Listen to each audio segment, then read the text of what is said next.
The Hanma family, though dysfunctional, seems to have a few family traditions that they hold on to no matter what generation it is. They're all hardy fighters who respect both strength and technique, although in Yujiro's case, that is debatable at best. They all possess demon backs that make them anatomical freaks genetically designed for the sole purpose of fighting. More on that in a separate video, so keep your eyes peeled for that. And all three of them have embarrassed multiple US presidents across 2 centuries, as you'll see later in this video. But one thing Baki still hasn't done, according to family tradition at least, is take out an army all by himself. So the question now becomes, well, can he? Can Baki defeat a military juggernaut like the United States of America all by himself, like his dad and his grandfather before him? Well, let's take a look at that in this video.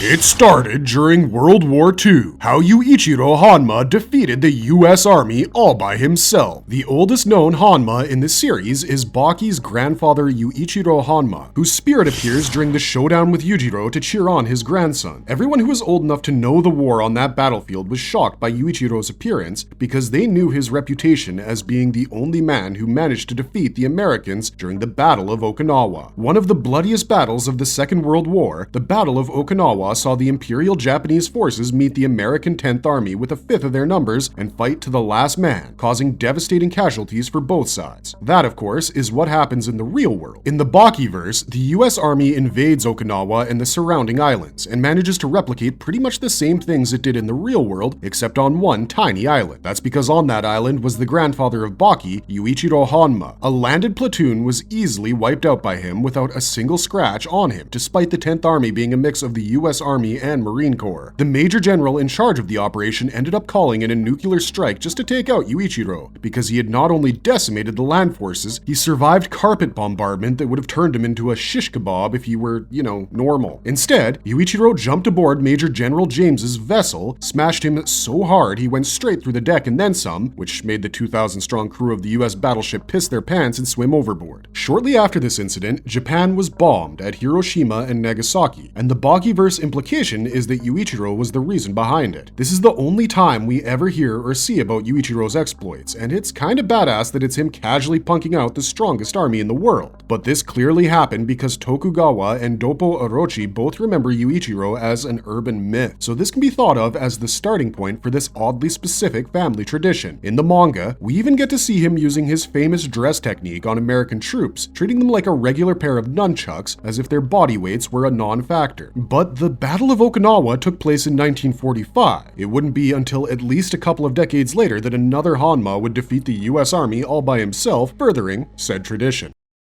He one-upped his dad by humiliating the US on multiple occasions. How Yujiro Hanma gained a personal friendship pact with America. Sometime after the Battle of Okinawa, Yuichiro Hanma fathered a son to whom he passed on his demonic fighting genes, thereby creating the man who is currently known as the world's strongest creature. At the age of 16, Yujiro Hanma joined the Vietnam War on the Viet Minh's side and ended up clowning the strongest army in the world with nothing more than brute strength. Yujiro was able to not only defeat US operatives in the jungles of Vietnam, he also decimated an entire UN army all by himself, despite being cornered into that confrontation. A few years after that, he attacked a Latin American drug lord who had connections with the US in an attempt to keep testing his own strength, and wiped out entire divisions of Navy SEALs and Green Berets before encountering Biscuit Oliva, who was sent in as a last resort. Yujiro simply told the Unchained he wasn't ready to fight with the world's strongest yet, and continued with his onslaught to the point he landed in the White House's court, and there wasn't one thing the president could do to stop him. Once the US realized they couldn't stop Yujiro Hanma without dooming the world to a nuclear winter, the then president of America created a personal treaty of friendship with him, which guarantees that no matter what happens in the world, America would always treat Yujiro Hanma as a friend. That's now 2 US presidents that the Hanma family has embarrassed, and Yujiro keeps embarrassing every subsequent president that has to renew the pact with him, using nothing more than his presence and reputation. We have conclusive proof that both Baki's grandfather and father can take on the US Armed Forces and come out victorious and relatively unscathed. But the real question is, can he do it?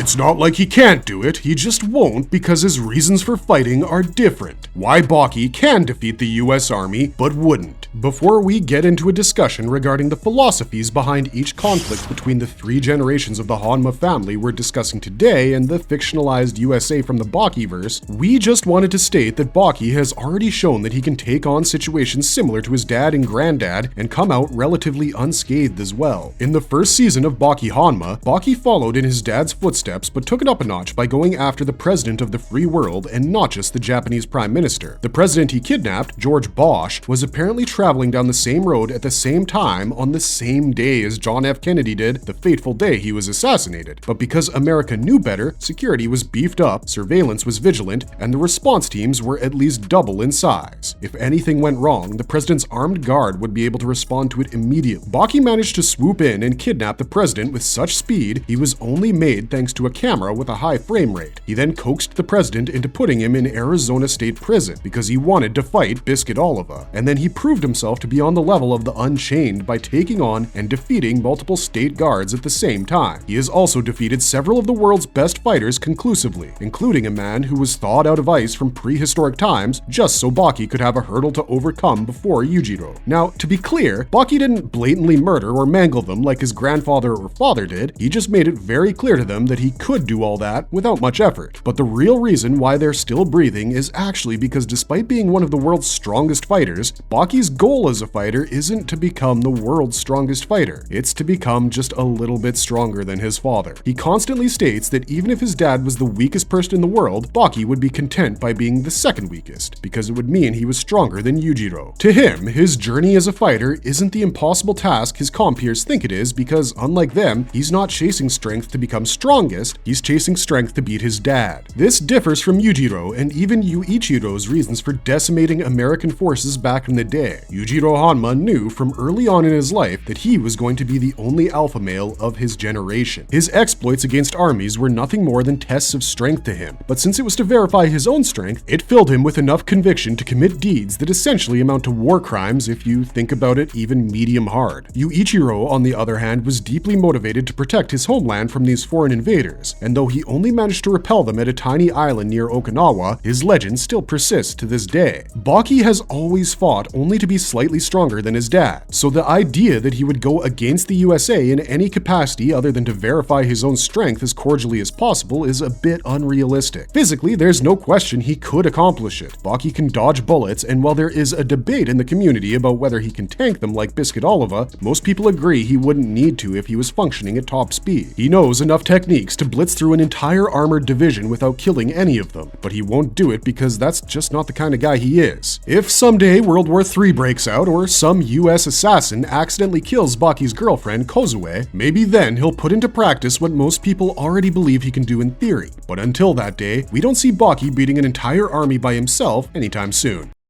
Marvelous verdict! And that's it for this video. Do you agree with our reasoning behind why Baki can defeat an entire army by himself but probably wouldn't? Let us know in the comments section down below, and thanks for watching, stay safe out there, and have a marvelous day.